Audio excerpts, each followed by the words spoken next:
Janelle Morgan had always believed in staying composed. Years of being the only black woman in executive boardrooms had taught her that calm wasn't just a virtue, it was a strategy. It was how she had survived, excelled, and risen through a world that never quite expected her to be sitting where she was. But as she settled into seat 14C on a cross-country flight to Chicago, chosen weeks in advance for its extra legroom, a small reward for a grueling client pitch she had been preparing for, her hard-earned composure was being tested. A sharp voice interrupted her thoughts. "Excuse me." It cut through the cabin noise like a paper-thin blade. "My daughter needs the window. You'll need to move." Janelle looked up to find a woman in designer sunglasses, though they were indoors. Blonde, mid-40s, hand possessively clutching the shoulder of a little girl no older than 8. The child's eyes were downcast, her small fingers nervously tugging at the zipper of her sparkly pink backpack. Janelle blinked, unsure she'd heard correctly. "I'm sorry," she said evenly. "I specifically reserved this seat." Her voice was calm, but there was a tightening in her chest, the familiar sense of a moment tipping towards something unpleasant. "My daughter gets anxious," the woman continued, lowering her voice just enough to sound manipulative rather than discreet. "She needs the window. Surely you can understand that."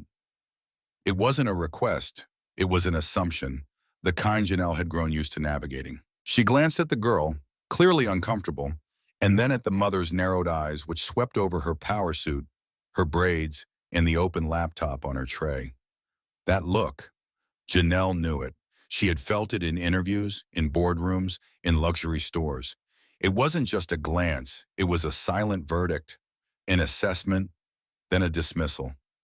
That quick flicker of calculation. "You don't belong here." Janelle straightened slightly. "I do understand," she said quietly but firmly. "But this is my assigned seat. Your seats, whatever they are, aren't mine to give up." A flicker of disbelief crossed the woman's face. Then something uglier. "I need to speak with a flight attendant," she huffed, already turning on her heel. "Be my guest," Janelle replied, returning her focus to her laptop even as her pulse quickened. Her presentation was half finished, the Davenport account hanging in the balance. She didn't have time for this. Not today. Not when she had finally landed a face-to-face with the senior team. Not when she had promised her mother she'd be home in time for her birthday dinner the next night. As the woman stormed off, the cabin seemed to hum with the tension left in her wake. Janelle became aware of eyes, subtle glances, shifting expressions. A man across the aisle gave her a small, sympathetic nod. She recognized the look. Solidarity and silence. She didn't need the drama. What she needed was to finish rehearsing her pitch. What she didn't need was to become someone's viral headline. Black woman forcibly removed from flight for refusing to cooperate. The tightrope was all too familiar. Assert yourself, but don't escalate. Be firm, but palatable. Refus acus, but smile. The sound of footsteps returned. Janelle looked up. The woman was back, her triumphant smirk now accompanied by a flight attendant in a crisp Navy uniform. Michaela, her name tag read. Young, early 20s maybe, a practiced, professional smile on her face. "Hi there," Michaela said, glancing between them. "Is there a problem?" "Yes," the woman jumped in before Janelle could speak. "My daughter needs the window seat. We're in 14A and B, and this woman refuses to switch." Michaela tapped on her tablet. "And your name, ma'am?" "Karen Whitfield," she said, chin raised. Janelle had to bite her cheek to suppress a reaction. "Two on the nose." Michaela continued checking the screen. "Actually, Ms. Whitfield, I see that you and your daughter are assigned to row 22, seats A and B." Karen waved a dismissive hand. "Those seats don't recline, and she gets anxious. Surely you can accommodate a child." Michaela turned to Janelle. "And you are?" "Janelle Morgan," she said, handing over her boarding pass. 14C. The attendant nodded. "Yes, Ms. Morgan is correctly seated. I'm afraid I'll have to ask you to return to your assigned seats." Karen's mouth dropped open. "Excuse me? You're prioritizing her over a child?" The emphasis on her wasn't lost on anyone. "Your daughter's needs should have been noted during booking," Michaela said, voice firm. "Ms. Morgan has paid for and been assigned this seat. She's not obligated to move." A hush rippled across the cabin, the kind that happens when conflict inches into public view, when the tension becomes everyone's business. Janelle felt the weight of their attention. Curious, judgmental, embarrassed, supportive. Some mixture of all. Karen turned red. "We'll remember this when we choose an airline next time," she spat, dragging her daughter by the wrist back down the aisle. "I'm sure you will," Michaela murmured. Then turning to Janelle, she added more clearly, "Sorry for the disturbance, Miss Morgan. Can I get you anything?" Janelle exhaled slowly. "No, thank you. I appreciate your help." Michaela smiled faintly. "Just doing my job. Everyone deserves to fly without being harassed." When she walked away, Janelle stared at her laptop for a moment before closing it. The knot in her chest slowly began to loosen. It wasn't the first time she'd been made to feel like an intruder in spaces she had every right to occupy. But something had shifted. Someone in authority had believed her, sided with her, defended her, and didn't make her beg for fairness. That shouldn't have felt so rare, but it did. And as the plane began to taxi toward the runway, Janelle turned her gaze to the window, blinking against the swell of complicated emotions rising in her chest: relief, frustration, dignity, and something like resolve. What had happened wasn't extraordinary, but the way she had chosen to meet it was. Calm, clear, unshaken. She had claimed her space and held it. And in a world that constantly tried to take pieces of it from her, that was no small victory. When the flight attendant arrived, Janelle Morgan braced herself. She knew this dance too well. The blonde woman, Karen Whitfield, had summoned authority like it was her birthright, and Janelle had seen how that story usually ended. One woman complaining, another defending, and somehow she always ended up having to explain herself at twice as hard just to be heard. It didn't matter how polite she was, how professional she looked in her tailored navy suit, or how calmly she'd responded. The script rarely changed. And now, as the young flight attendant approached, shoulders squared, tablet in hand, face neutral, Janelle could feel the familiar surge of tension coiling in her stomach. Would this be one of those moments? The kind that splinters a day, a trip, a life into before and after? Would her calm be dismissed as coldness, her refusal spun into defiance? Her body tensed as though preparing for impact. "Hi there," the flight attendant said, her name tag reading Michaela. Her voice was even, controlled, too careful, like someone who had been trained to smile through chaos. "Is there a problem?" Karen didn't miss a beat. "Yes," she said, loud enough for at least 3 rows to hear. "This woman," she didn't even try to mask the disdain, "is refusing to move seats so my daughter can sit by the window. She's anxious. She needs the window. We're in row 14, seats A and B." The child stood beside her, silent, eyes darting everywhere but up. Michaela turned to Janelle. "And you are?" "Janelle Morgan," she said, voice quiet but firm. "Seat 14C." She extended her boarding pass with a steady hand. Michaela tapped at her tablet, fingers quick and practiced. Then she looked up and said something Janelle didn't expect. "Not at all." "Ms. Morgan is correctly seated," Michaela said, turning to Karen. "And according to our records, Ms. Whitfield, you and your daughter are assigned to row 22, seats A and B." Karen blinked. "Well, yes, but those seats don't recline properly, and she needs the window. I assumed you could accommodate." A pause, and then Michaela, who hadn't stopped smiling but whose eyes now held something firmer, answered with a subtle steel behind her tone.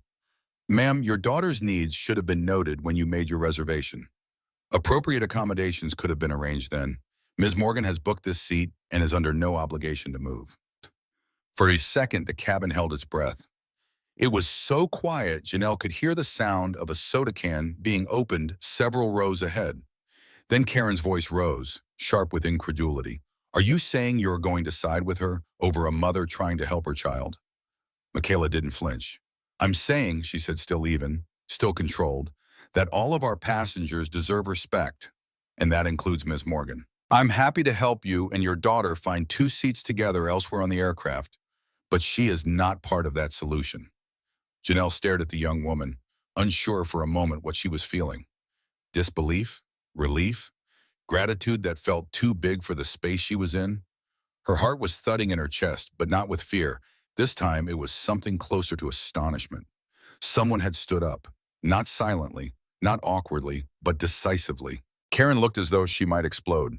But the weight of the moment, of the eyes watching, of her story unraveling, seemed to pin her in place. Fine, she snapped at last, spinning on her heel. We'll remember this experience next time we book a flight. I'm sure you will, Michaela murmured. As Karen and her daughter retreated, Janelle let out a breath she didn't realize she'd been holding. Michaela turned back toward her. I apologize for the disruption, Ms. Morgan. Can I get you anything before takeoff? No, thank you, Janelle replied, her voice steadier now. I appreciate your help. The attendant gave a small nod. Just doing my job. Everyone deserves to fly without being harassed. And then she walked away. But Janelle remained frozen for a moment, fingers still resting on her closed laptop, her mind racing. Because that wasn't just Michaela doing her job. That was Michaela seeing her, believing her, taking her seriously. And in a world where being taken seriously wasn't always guaranteed, where a smile could be mistaken for consent and silence for submission, it meant everything. She sat back, letting the moment sink in. It wasn't that what Michaela did was extraordinary. It was that it shouldn't be. But it was, and that realization brought a tightness to her throat. This wasn't just a seat, it was a signal, a declaration that she had the right to take up space, without apology, without justification, without yielding. As the engines rumbled to life and the aircraft began to taxi toward the runway, Janelle glanced out the window, watching the terminal fade behind them. She thought of the many times she had been told to move, figuratively and literally, asked to step aside, to make room, to not cause trouble, to be understanding at her own expense.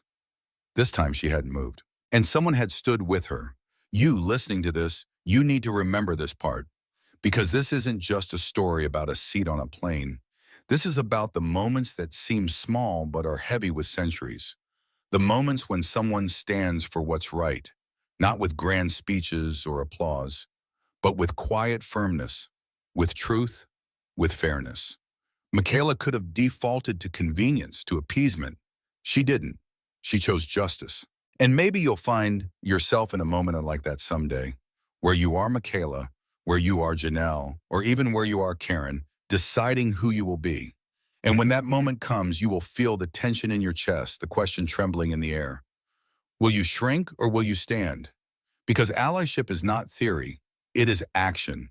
It is what you do when the world is watching, and especially when it's not. It is whether you remain neutral in the face of imbalance, or whether you shift the weight, even slightly, toward equity. Michaela shifted it, just enough.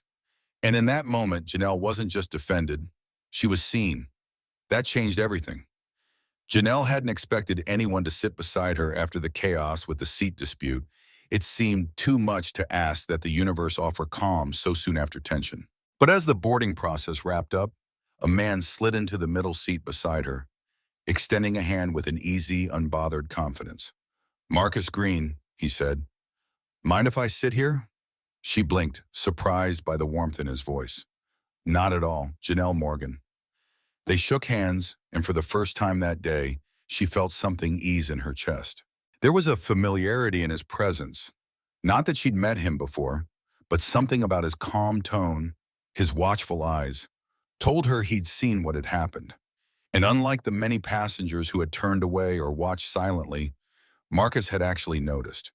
He didn't say it outright, but it was there in the way he spoke to her, like someone who understood the quiet exhaustion of always having to defend your right to simply exist where you belonged. As the flight took off, conversation bloomed between them, not in the forced way strangers sometimes chat to pass the time, but with a rhythm that felt as though it had been waiting for them to find it.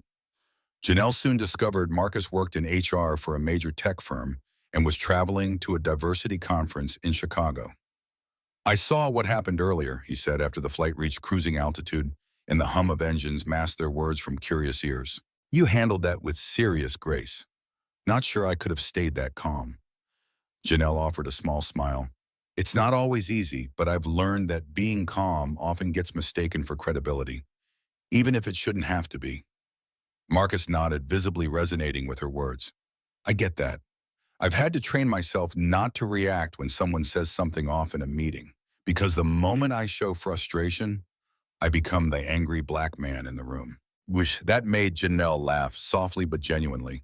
You too, huh? She said, and suddenly the space between them felt lighter, shared by mutual understanding and unspoken truce. She explained that she was flying in to pitch a new diversity framework to a financial firm. It's a big opportunity, she added, but I'd be lying if I said I wasn't nervous. It's been a rough couple of weeks. Marcus looked over, his brow gently furrowed. Rough how? She hesitated. It wasn't her habit to share personal struggles with strangers, even kind ones. But something in his expression, open, listening, and young, made her take the leap. 3 days ago, she said, I was at a client site in New York. I was walking through the building lobby, wearing my badge and everything, when a security guard stopped me and asked if I was lost. Not even hostile, just completely sure I didn't belong. She shrugged like she was trying to minimize it, but her voice betrayed the sharp edge underneath. Then asked if I was a new hire for the cafeteria team. Marcus winced. Damn. I wish I'd been surprised, she said, but it wore me down more than I expected. Like no matter how many degrees I earn, how many rooms I walk into, with preparation and purpose, someone still sees a stereotype before they see me. Her voice trailed off. It was the first time she'd spoken the words aloud since it happened, and it stung more than she anticipated. Marcus didn't speak right away. He just nodded slowly as if he were turning her words over in his hands. I had something like that happen a few months ago, he said finally. Company retreat. I was one of the workshop leads. Had a name tag and everything.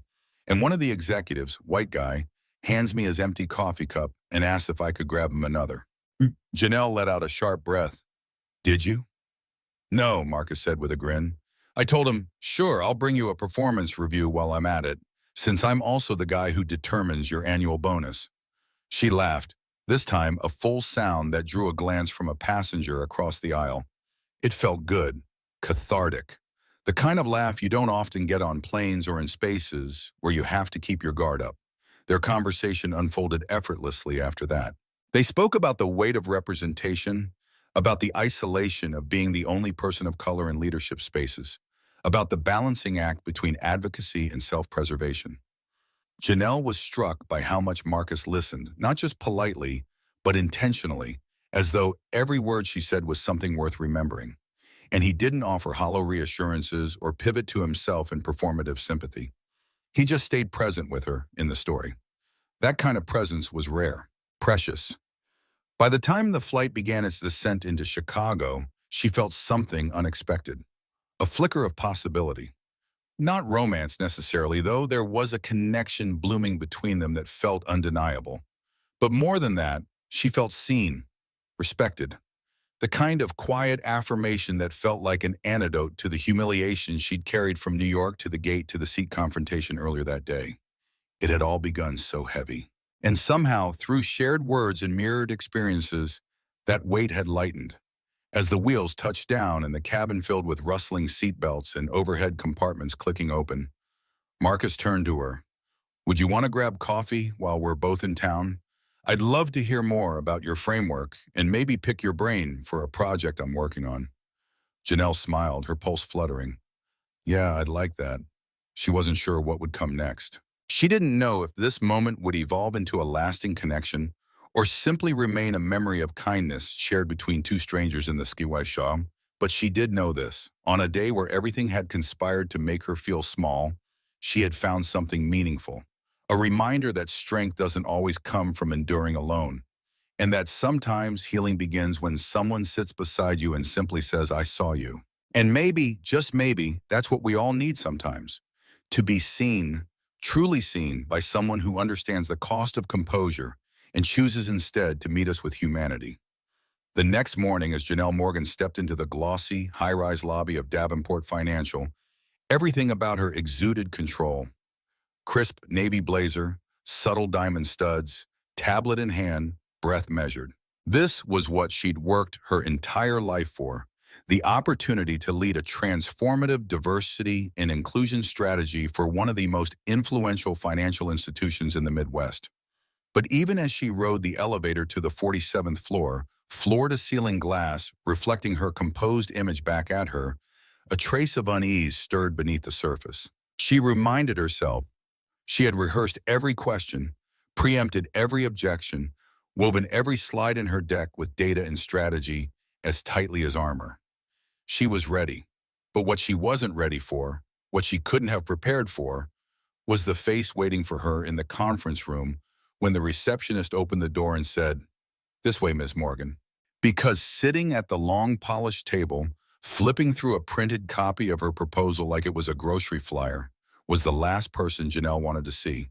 Karen Whitfield, the woman from the plane, the one who had demanded she give up her paid seat for her daughter, the one who had summoned a flight attendant with righteous indignation and the steely entitlement of someone used to getting her way. The one who had looked at Janelle like she didn't belong, and now, horrifyingly, sat at the very table that determined whether Janelle would secure the biggest client of her career. The room seemed to tilt slightly as Janelle stepped inside. She managed to keep her feet moving, though her stomach turned to ice. "Ms. Morgan," said Richard Davenport, rising to shake her hand. "We're so pleased to have you here. I've heard excellent things." Well, one by one, the introductions came. Elizabeth Wells, COO, James Harrington, HR VP, Michael Chu, legal counsel. And then, with a pause that felt like fate itself was trying to smother her, and of course, Karen Whitfield, our head of talent acquisition. Karen looked up. For the briefest second, her eyes widened. Not in surprise exactly, but in recognition. Then came the smile, the professional kind, tight and practiced. "We meet again," she said smoothly, rising to offer her hand like nothing had happened. Like they weren't locked in an unspoken battle barely 24 hours ago. "Small world, isn't it?" Janelle shook her hand. "Smaller than I thought," she replied, keeping her tone neutral. It took everything in her not to let her gaze flicker, not to betray the storm now raging inside her. Why her? Why now? She had fought too long, climbed too hard for something like this to undermine her. And yet here she was, having to perform in front of someone who had already dismissed her once. Her throat tightened as she plugged in her laptop. She had a choice now. Shrink or rise. Fold or fight. And you, yes, you reading this, you know that feeling, don't you?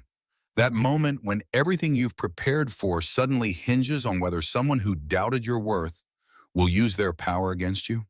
When your whole future sits in the same room as someone who once made you feel invisible? That's where Janelle stood now. And she needed you to root for her, to feel what she was holding back behind that composed smile. Because she wasn't just presenting slides. She was fighting for her credibility, her career, and her right to be there. As she began her presentation, Janelle's voice was steady, but inside, she was bracing for sabotage. Her framework was bold, an integrated model that tackled not just recruitment, but advancement, mentorship, and systemic change. She made eye contact with each executive. She highlighted innovation metrics, retention data, cultural transformation case studies. Everyone listened. Richard nodded thoughtfully. Elizabeth asked pointed but respectful questions. Only Karen remained silent. No questions, no comments, just her eyes, watchful, calculating. It was that silence that unnerved Janelle most, the silence of someone gathering ammunition. Finally, toward the end of the pitch, Karen spoke. "This all sounds ambitious," she said, the word hanging like a challenge. "But I'm concerned about the resource load. We already have several initiatives in place. What makes yours worth the investment?"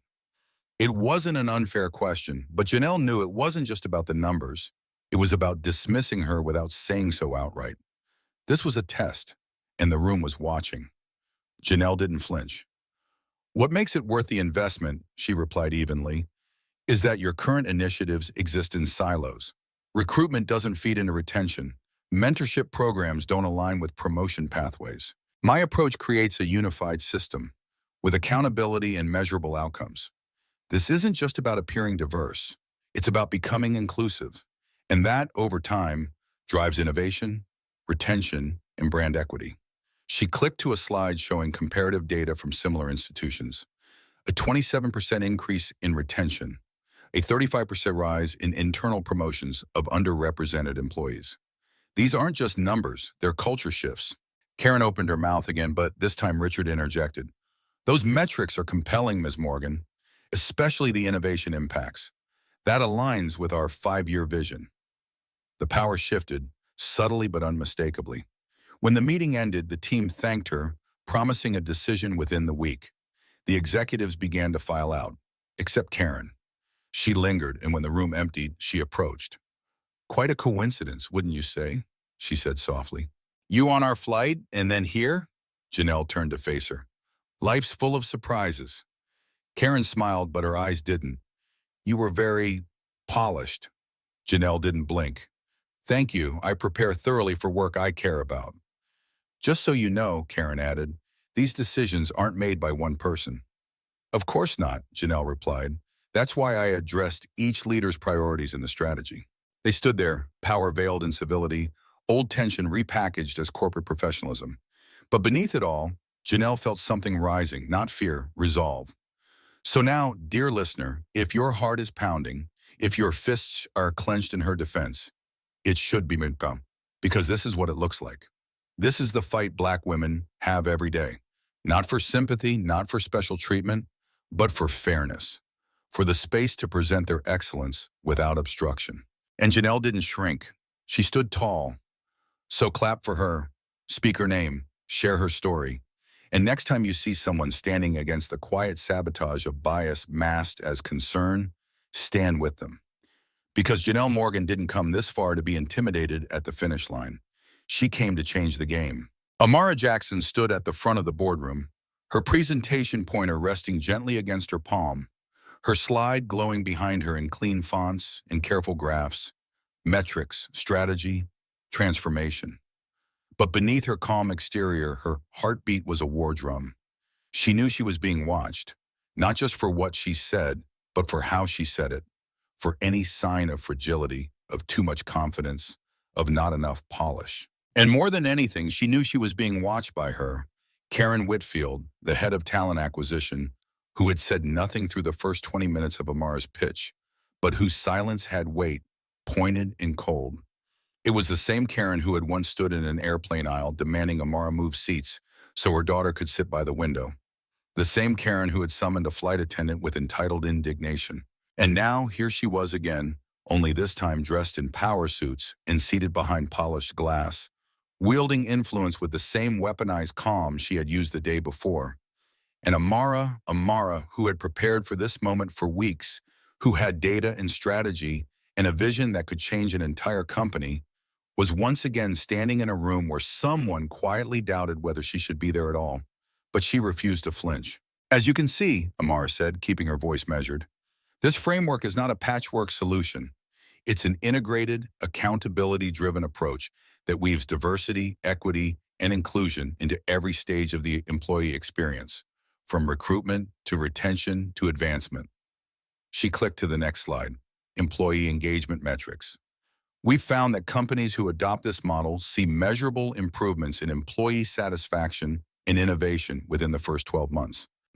The Malone end of the table, COO Elizabeth Wells leaned in slightly, her sharp gray eyes flicking over the data. "I'm interested in these feedback loops you mentioned. How do you track sentiment over time without burdening already stretched teams?" Amara smiled inwardly. A real question. An opening. "Excellent point," she said. "We use pulse surveys, anonymous micro-feedback tools, and small focus groups led by internal champions. I can walk you through the timeline of how we roll that out with minimal disruption." As she answered, she saw Elizabeth nod, a flicker of approval crossing her features. VP of HR James Harrington tapped a pen against his notepad thoughtfully. "What about leadership buy-in? These kinds of changes can falter if they're only championed from the bottom." Amara was ready. "That's why one of the pillars is executive modeling," she said, clicking to the next slide. "We don't just train employees, we train leadership with real-world scenarios, measurable goals, and one-on-one coaching. Diversity cannot live in PR statements. It has to live in behavior." There was a beat of silence, a good silence, the kind that meant people were thinking. And then came her voice. "This all sounds very comprehensive," Karen said smoothly, her tone professional but edged with skepticism. "But I'm wondering about the sustainability. We've had initiatives before. They start strong, but over time, interest fades. What makes this different?" It was the kind of question that seemed fair on its face. But Amara heard the undertone. It wasn't just a question, it was a challenge to her credibility, wrapped in business speak. Karen hadn't asked anything of substance during the entire presentation until now. This was her moment to cast out. Amara didn't blink. Sustainability, she said evenly, depends on structure. Most initiatives fail because they exist in silos or are reactive. This framework is designed as an ecosystem. Each part reinforces the others.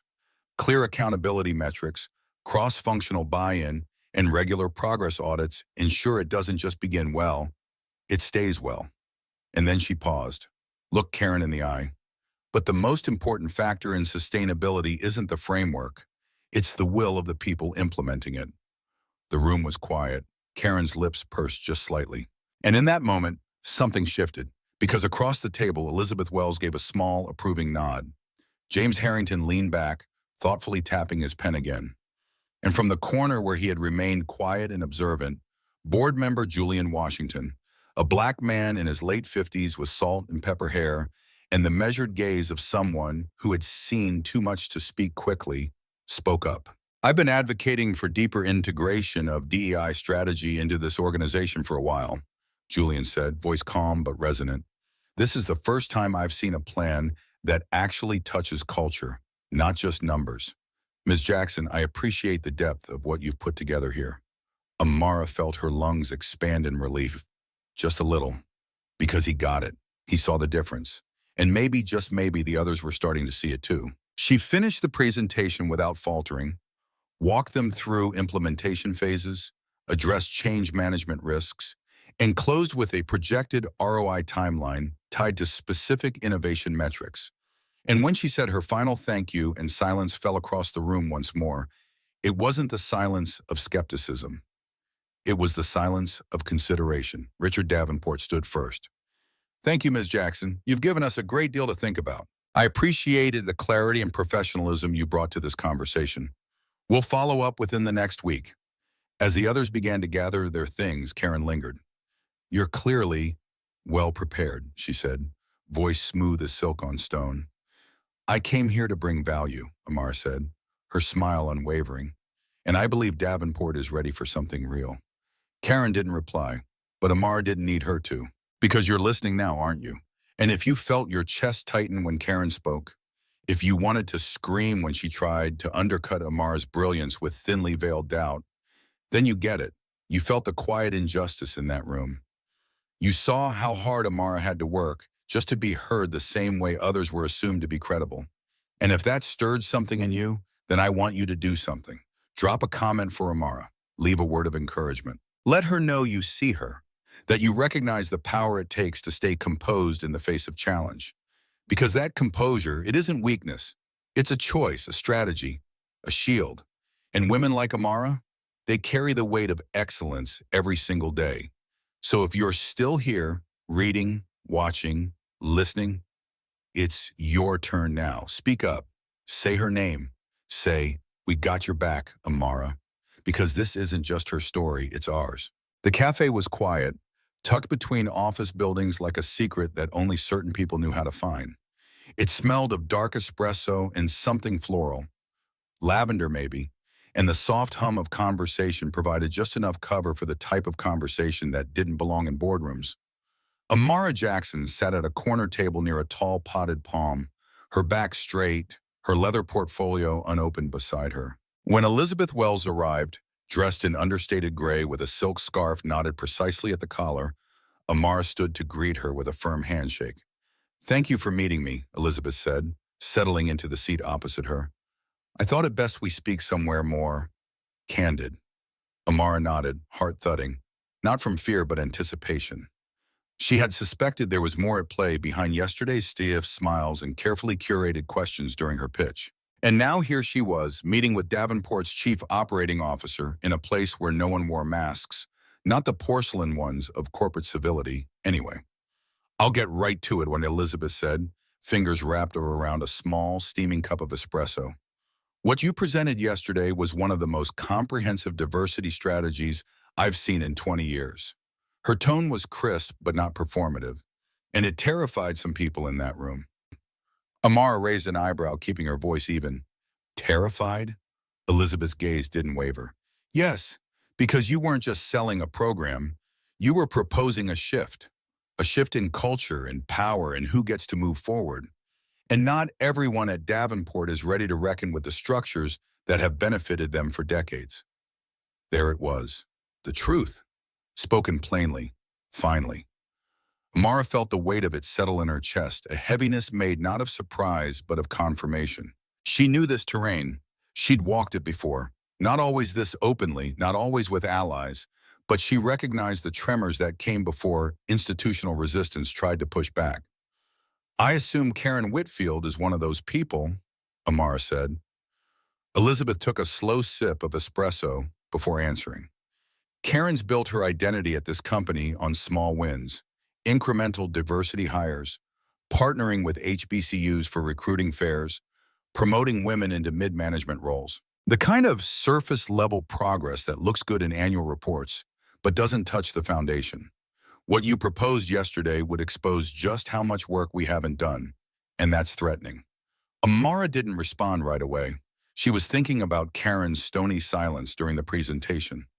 The way she'd looked her over when they shook hands, the faint, familiar condescension masquerading as politeness. And suddenly, Amara could see it with painful clarity. Karen hadn't just recognized her from the plane. She'd known Amara might threaten her control. This wasn't just personal, it was political. I don't want to step on anyone's ego, Amara said carefully. But I also didn't come here to put my name on something hollow. Elizabeth leaned forward slightly, her voice low. That's why I asked to meet you, because you're not here for optics, and neither am I.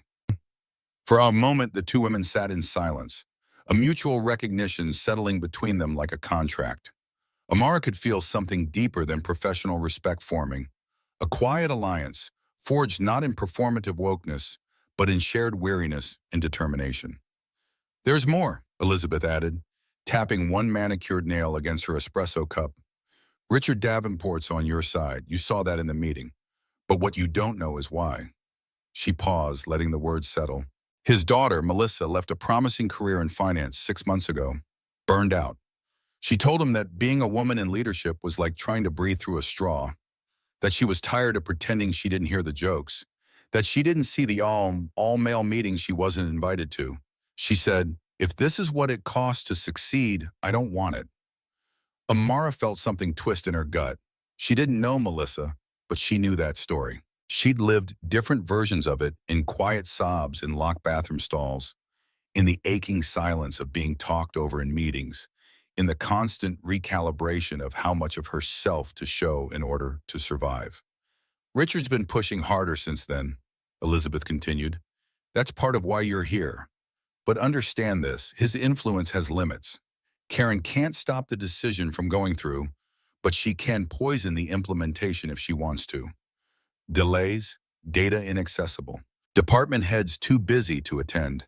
It won't be open war. It'll be paper cuts. Amara nodded slowly, absorbing the full landscape now laid bare before her. It wasn't just about landing the contract. It was about surviving what came after. She felt the old familiar tension rise again, the knowledge that excellence wouldn't be enough, that she'd have to be strategic, unshakable, and twice as prepared. Always. I can help you, Elizabeth said. I have the authority to push this through the departments. I have the board's ear, but I need to know, are you ready for a fight that won't always look like one? Amara looked down at her hands. They were still, no shaking, no hesitation. She thought of her mother's sacrifices, of the long nights studying while working full-time, of the days she bit her tongue to protect her career, of the girl on the plane who watched her mother demand Janelle's seat. And then she looked up. Yes, she said simply. I'm ready. Elizabeth smiled, small but real. Good, then let's get to work. And now yes, you listening, can you feel it? The invisible weight pressing against women like Amara every day? The tension between being excellent and being allowed to lead? If her strength stirred something in you, then leave her a word below. Encourage her. Affirm her. Remind her she's not alone. Because the path to justice is steep, and people like Amara are climbing it with the weight of history on their backs. So lift her voice, stand beside her, and say, we see you, we're with you, keep going. Amara Jackson stood at the edge of the ballroom, her midnight blue gown catching the light as she scanned the elegant sea of guests inside the Chicago Cultural Center. The room was alive with soft jazz and sparkling chandeliers, with polished shoes gliding across polished floors and champagne bubbling in flutes like laughter. But inside, her heart beat like she was standing on the edge of a cliff, because this wasn't just a gala. It was a proving ground, a room full of powerful people in suits and sequins, many of whom would quietly decide whether her diversity initiative lived or died in the hallways of Davenport Financial. And somewhere in the room, moving with practiced grace among donors and board members, was Karen Whitfield, the woman who had tried to strip her dignity on a flight just days earlier and now wielded the institutional power to undermine her work from within. Amara knew it the moment she stepped through the doors, that this evening wasn't about small talk and sparkle. It was a battle dressed in black tie, and she had no armor but her own composure. She spotted Karen across the room, radiant in red, laughing with someone who looked like a state senator. Her smile was polished, her posture impeccable, but Amara saw beneath it. She saw the calculation in the glances Karen cast across the room, the subtle wariness when their eyes met for a second too long. Because Karen hadn't expected her to be here. Not in this room, not in that dress, not visible. And definitely not winning allies by the minute. But Amara was here, and she wasn't alone. Marcus appeared at her side, tuxedo crisp, expression warm. "You okay?" he asked, voice low enough to drown in the cello's swell. "I will be," Amara replied, her voice steady. They walked in together, meeting Richard Davenport near the silent auction tables. He introduced her to board members, including Julian Washington, a towering presence who had once led the Chicago Urban League and now held considerable sway over the direction of Davenport's culture strategy. Julian took her hand in both of his and said, "I've been waiting a long time for someone like you to walk through those boardroom doors. Make them uncomfortable if you must. The right kind of discomfort wakes people up." It was meant as encouragement, and yet something inside her tightened because she knew what uncomfortable looked like. It was always her composure being mistaken for coldness, her expertise being questioned under the guise of curiosity. It was knowing that if she showed too much confidence, she'd be seen as arrogant. Not enough, and she'd be dismissed. Later, as dinner began, Amara sat at a table with Julian and his wife, a federal judge named Gloria, whose sharp eyes missed nothing. Also seated with them were two Davenport VPs and a tech entrepreneur who had just donated $100,000 to the company's scholarship initiative. It was a powerful table. And Amara could feel Karen watching from across the room as she laughed softly at something Gloria said, as Julian nodded in agreement with her point about internal accountability. This was more than professional navigation now. It was political choreography. Every gesture mattered. And then Karen approached. Her smile was flawless, her voice light.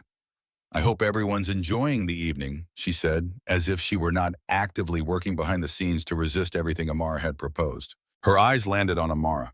"Your first Davenport gala, I believe?" "It's impressive," Amara replied, her tone carefully neutral. "The scholarship program seems to be making a real difference." "Yes," Karen said, her smile tightening slightly. "Real community impact takes sustained commitment, not just fashionable initiatives that look good in annual reports." There it was, the jab, dressed in velvet, but still a blade. But Amara didn't flinch. "I couldn't agree more," she said calmly. "That's why my strategy centers on sustainability. It's not about temporary optics. It's about building systems that last." A moment passed. The silence said more than the words. Julian, ever perceptive, leaned in and said, "And that's exactly what we need. Fashion fades, culture change, now that sticks." Karen's mouth twitched into something like a smile, but her eyes told another story. One of threat, of calculation, of someone who felt a grip loosening and didn't like the sensation. When she walked away, Gloria leaned over and whispered, "Keep your voice even, your arguments tight, and your circle close. That woman's smile has bite." The evening moved on. Student speakers took the stage. Richard announced record-breaking fundraising totals, and Karen delivered a passionate speech about educational access. She was poised, magnetic even. But Amara heard the undercurrent, the veiled claim of ownership. The implication that she was already leading meaningful change, and that newcomers, consultants like Amara, We're stepping into something that didn't need fixing. But that wasn't true, and Amara knew it. She saw it in the engagement survey data, in the quiet frustration of women and people of color trapped beneath glass ceilings, in the boardroom silence when she presented numbers that made people shift in their seats. After the speeches, as the jazz ensemble returned and guests migrated to the dance floor, Marcus turned to her. "You were flawless tonight," he said. "I wasn't trying to be flawless," Amara replied softly. "I was trying to be heard." And that, dear listener, that's the truth so many miss. The labor it takes to simply be heard, not praised, not paraded, just acknowledged. So if you're still here, if your heart raced when Karen smiled that sharp smile, if you found your breath catching in your throat when Amara refused to shrink, then say something. Comment below. Clap for her.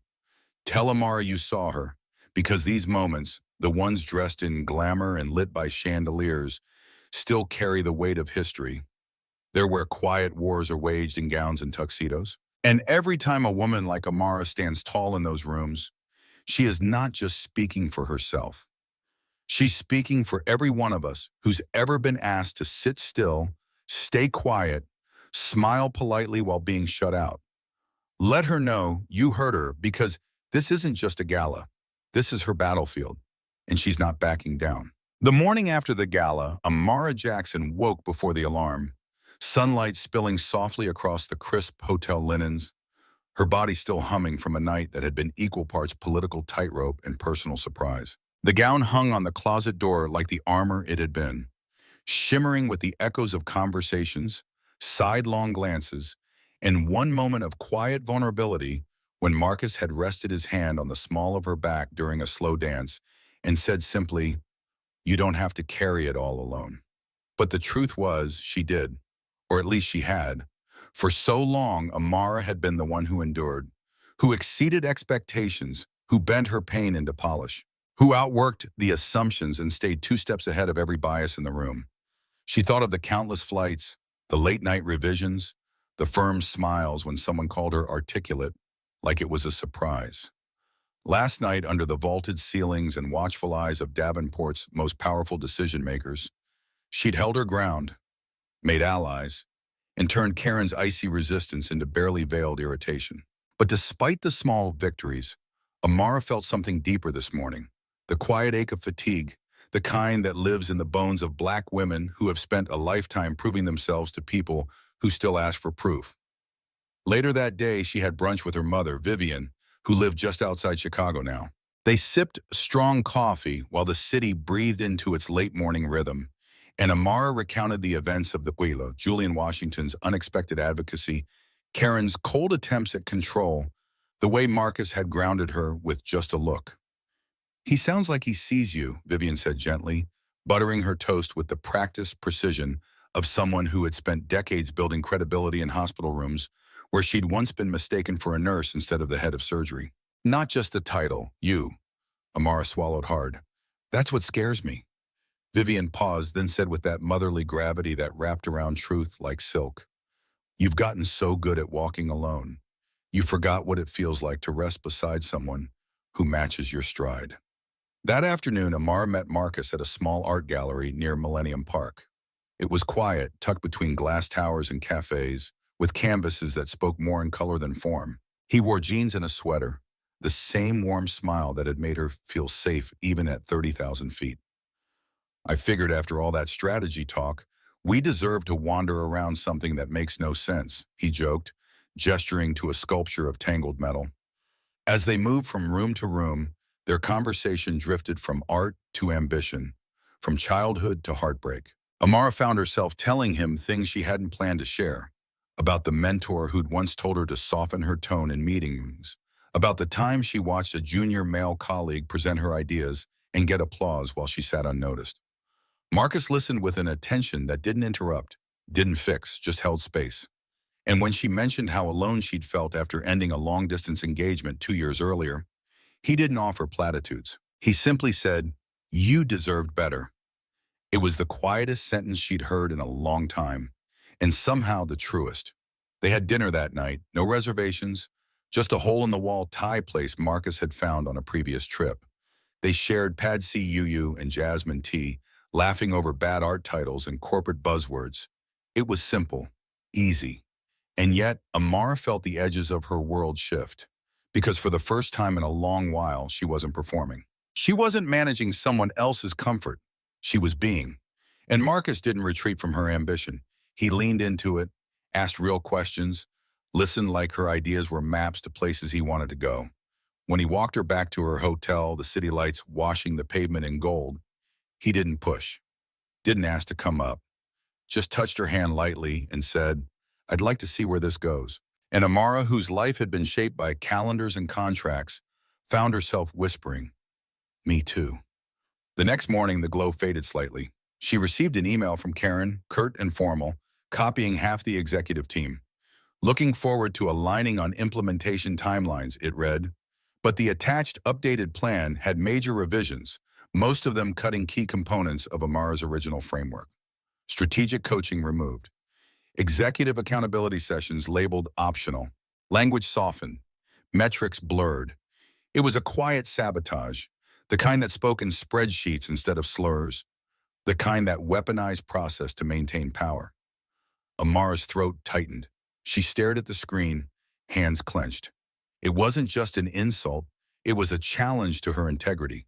To undo what she'd built with such care was to co-sign the kind of half measures she had been brought in to change. She forwarded the email to Elizabeth Wells with a brief note. "We need to talk." Within the hour, Elizabeth responded. They met in a conference room overlooking Lake Michigan, the sky gray with spring rain. Elizabeth, ever composed, glanced through the document and then looked up. "This is Karen trying to steer from the passenger seat.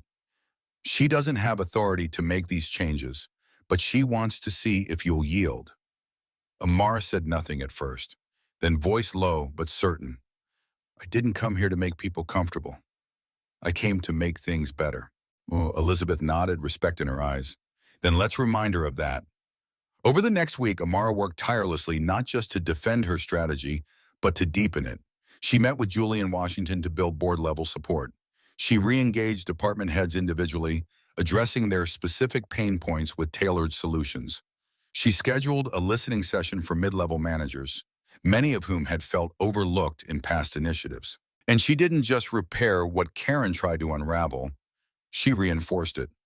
With data, with voices from across the company, with clarity no one could misinterpret. Late one night, Marcus called. She was sitting at her hotel desk, laptop still open, documents sprawled like a battle plan. "How are you?" he asked.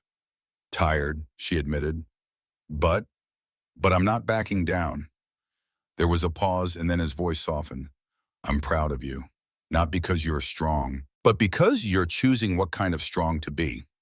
And now, if you're still listening, if you followed Amara from the airplane seat to the gala dance floor, from the glare of bias to the quiet beginnings of love, this is the moment where she needs you.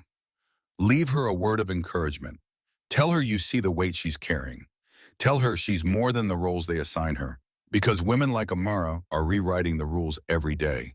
Not by shouting, but by staying. By pushing back when it would be easier to give in. By holding their ground, heart open, spine unbowed. If that stirs something in you, say so. Because Amara is real.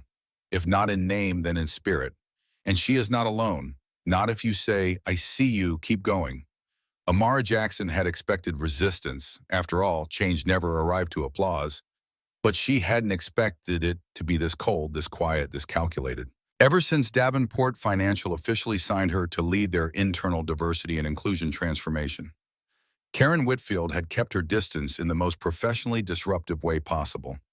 No open confrontation, no glaring objections in meetings, just slow, strategic obstruction.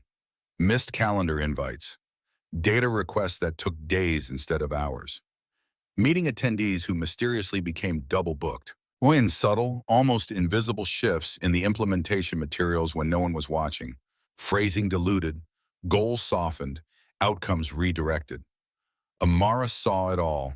And what stung most wasn't the tactics, it was the familiarity. Because this, she knew, was how power protects itself. Not with shouting, but with bureaucracy. Not with overt sabotage, but with silence, delay, implausible deniability. And the woman behind it, Karen, moved through the halls like nothing was wrong, her smile flawless, her tone pleasant, her email signed with warmly.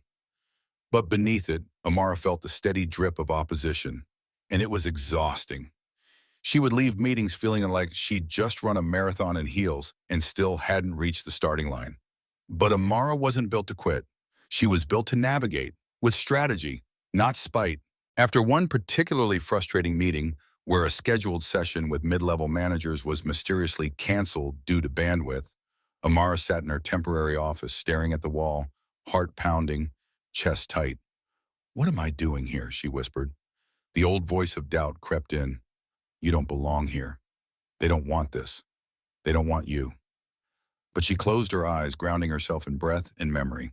She remembered her mother's voice. "You do not walk into rooms like this alone. You walk in with everyone who came before you standing behind you." She remembered the faces of young Black women she'd mentored, who had told her, "I didn't know I could speak like that until I heard you speak." And most of all, she remembered why she took this contract. Not to be liked, but to build something that would last longer than her. So Amara did what she had always done. She stepped back, assessed the landscape, and built a new strategy. It wasn't enough to sidestep Karen's resistance. She had to absorb it, redirect it, and, if possible, convert it. Not by appealing to Karen's empathy, Amara had long stopped waiting for that, but by giving her a stake in the outcome. If Karen saw herself as part of the solution, she might stop seeing Amara as the threat. It wasn't surrender, it was chess. So she drafted a bold move. She would invite Karen to co-lead the development of the company's first cross-functional mentorship initiative, a signature piece of the new framework designed to elevate high-potential employees from underrepresented backgrounds. To anyone else, it would look like collaboration. But Amara knew the deeper layers. This was her offering Karen visibility, influence, and credit, while retaining the power to shape the structure, goals, and impact. It was diplomacy laced with strategy. If Karen said yes, she'd be publicly tied to its success. If she said no, her opposition would finally have a face and consequences. Amara drafted the proposal and scheduled the meeting herself. No assistants, no layers, just two women, one room, and the weight of everything unspoken. The day of the meeting, Karen arrived precisely on time, immaculate as always. Amara stood to greet her with a nod. "Thanks for making the time," she said. Karen smiled that professional smile. "Of course, always happy to support our initiatives." Amara got straight to the point. "We're preparing to launch the mentorship track. It's one of the most visible parts of the framework, and it needs a strong voice from talent acquisition. I'd like you to co-lead its design and rollout." Karen blinked once, a flicker of surprise, expertly masked. "That's unexpected." Amara met her gaze. "It's strategic. Your insights into internal mobility are valuable, and this program will affect promotion pipelines across the board. We should build it together." Karen tilted her head. "Well, I'll need to review my team's bandwidth." "There's a draft timeline in the proposal," Amara replied calmly. "I've built in support resources. And of course, we'd both be reporting progress directly to Elizabeth and the board." There, the leverage. Karen's smile tightened. "I'll review the materials." "Take your time," Amara said. "But we're moving forward either way. The only question is whether we move forward together." When Karen left, Amara sat back and exhaled. She didn't know which way it would go, but she'd made the first move. And she'd done it without stooping to sabotage, without letting bitterness take the wheel. She had chosen the higher road and paved it with precision. Now you, dear listener, yes, you reading this, if you've ever had to outmaneuver someone who smiled while trying to shut you down, if you've ever swallowed exhaustion and stood anyway, if you've ever turned an enemy's grip on power into a hand holding up your plan, then you know what this moment cost her. And you know how easy it would have been to play small, to be polite, to play it safe. But Amara didn't. So clap for her. Leave a comment to lift her. Let her know you see the weight she's carrying and how she's turning it into momentum. Because this isn't just a work strategy. It's a masterclass in leading with integrity when everything in the system whispers, bend or break. And Amara, she's not breaking. She's building. And she's doing it in full view of the people who hoped she'd fade quietly. If that makes your chest swell, your eyes sting, your fists clench in solidarity, say so. Let her know she's not alone. Because women like Amara are showing us all how to win differently, strategically, powerfully. And they deserve to know someone out there is cheering them on. Not because they survived the sabotage, but because they dared to respond with brilliance instead of bitterness. Say it now. We see you, Amara. We believe in what you're building, and we've got your back. Amara Jackson stood on the rooftop of Davenport Financial's headquarters, the late summer breeze brushing against her braids as the city skyline glowed in the golden hour. Below her, the lights were beginning to flicker on across Chicago. The same city that had once felt like a battlefield now gleamed like a promise fulfilled.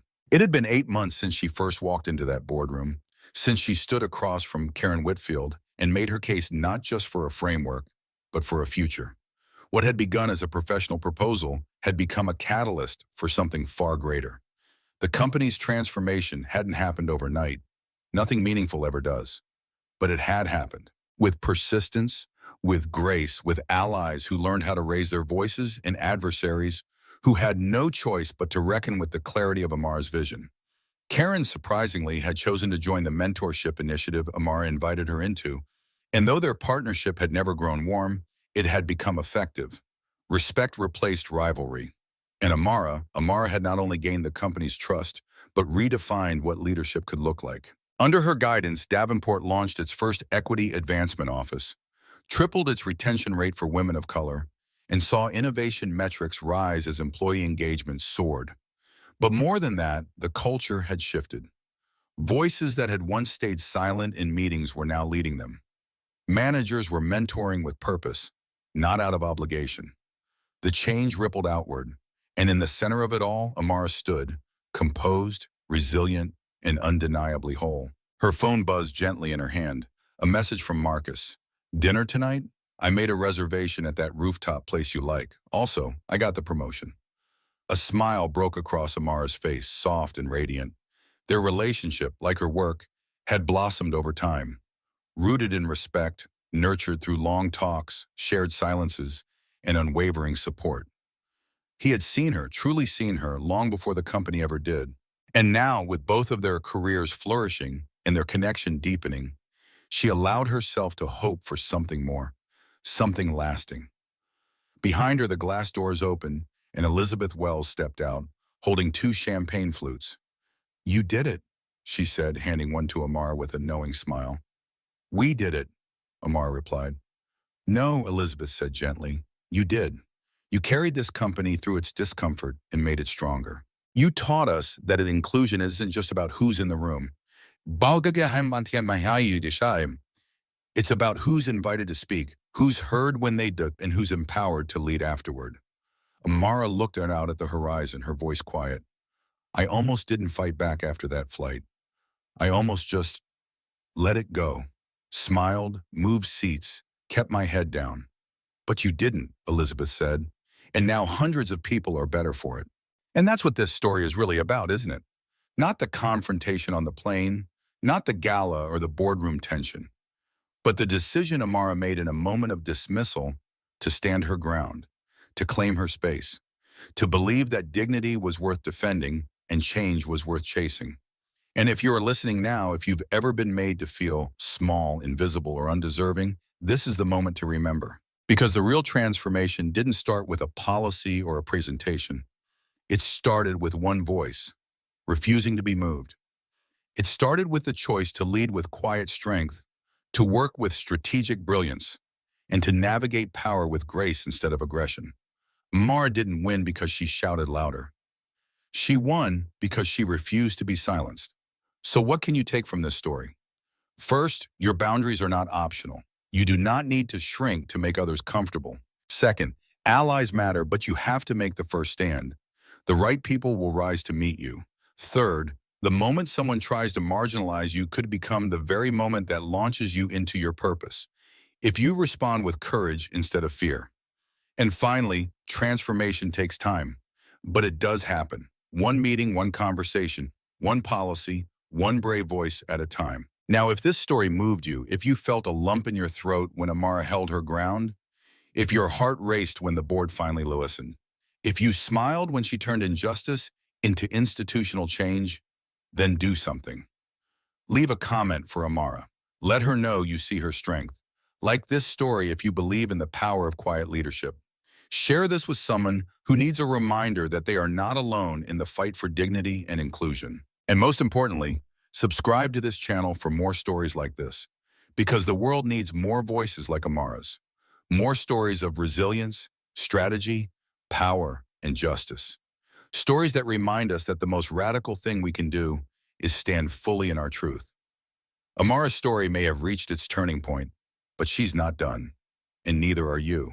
If she can walk into a boardroom with her dignity intact after being told she didn't belong in an airplane seat, then what's stopping you from stepping into your moment? We'll be right here cheering you on, one story at a time.